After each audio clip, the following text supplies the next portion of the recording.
Hey, I'm Aaron Kuppin with Pyramind, and today we're going to be covering memory markers on the CDJ 2000 Nexus 2 and the CDJ 2000 Nexus 1. There's two ways to do it on the Nexus 2. One is through loop mode on the top left of the CDJ. And first you're going to hold your hand down on the platter and hit the 32 beats option on the screen and rewind the platter backward to go toward the end of the loop. And then you're going to hit Q to set the cue point before you hit memory to set the memory marker. And then the second way to do it is through beat jump on the top right of the screen. You're going to hit the 16 beats option to go forward twice, and then you're going to hit Q to set the cue point before you hit the memory button to set the marker. You're probably thinking, okay, why do I need to do this? It's really great for when you're mixing out either at home or in the club to just quickly look at your track's waveform to determine how many phrases left of the song you have before you mix in your next track. And by doing this, it'll enable you to phrase mix a lot cleaner by knowing when each part of the track progresses or finishes its progression. So you can line it up and have a really clean mix. So next, I'm going to go toward the outro of my track here. And I'm going to skip forward and hit Q to make the next cue point from the marker. And then I'm going to start mapping out the outro of the song. So I'm going to use beat jump and go forward twice again, Q, memory. Forward twice again, Q, memory. Then once more to map out the last section.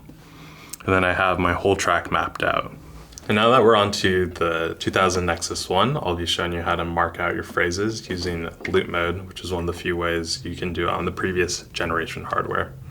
So first, you're going to hold your hand down on the platter, hit the 16-beat button on loop, and then hit the right arrow on Q/loop to go over to 32. And then you're going to rewind the platter, hit Q, and then hit memory to set the memory marker.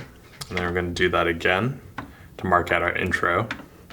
16, right arrow, and then bring platter back, Q, memory. Then we have our intro mapped out, and then I'm going to skip over to the outro here. I'm going to hit Q, memory, to mark the beginning of the phrase. Go to loop mode, 16 beats, right arrow to make it 32. Bring the platter back and hit Q again, and then hit memory. And then I'm going to do that a couple more times to finish mapping out the outro. And it's as easy as that. And then you have your song mapped out for when you're DJing at home or in the club. So now that you have your tracks mapped out with memory markers, I'm going to show you a quick demonstration utilizing the memory markers I've set up on my tracks. On the left side, I have a few memory markers set up along the outro, telling me where the outro begins and where I want to start mixing out into the next song.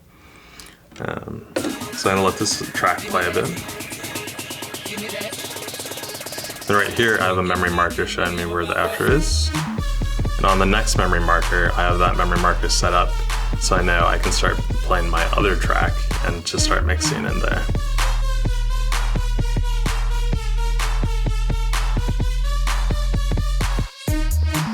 I can start playing this track, and on the next memory marker that's coming up on the left side, I know I can swap my EQs, creating a really smooth mix.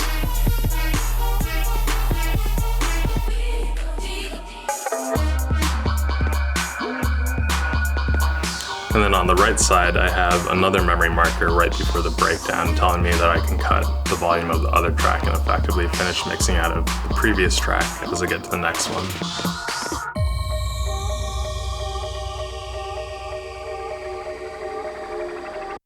And it's as easy as that. It's a really effective way to use memory markers in your DJing workflow.